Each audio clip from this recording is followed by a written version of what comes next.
ഏവർക്കും ട്രാവൻകൂർ നോബൽ ന്യൂസിൻ്റെ സുപ്രഭാതം. ദിനസൂചിക.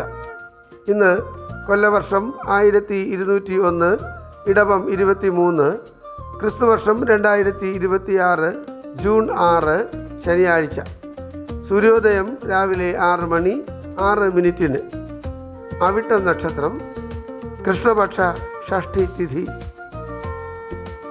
ഇന്നത്തെ രാഹുകാലം രാവിലെ 9:12 മുതൽ 10:45 വരെ. ഉത്തരായണകാലം, ഗ്രീഷ്മ ഋതു. ഇന്ന് സൂര്യൻ അസ്തമിക്കുന്നത് വൈകുന്നേരം 6 മണി 35 മിനിറ്റിന്. ഏവർക്കും ഞങ്ങളുടെ ശുഭദിനാശംസകൾ. ഇന്നത്തെ പഞ്ചാംഗം തയ്യാറാക്കിയത് ജ്യോതിഷരത്നം ഡോക്ടർ അജിത് കരുവപ്പള്ളി.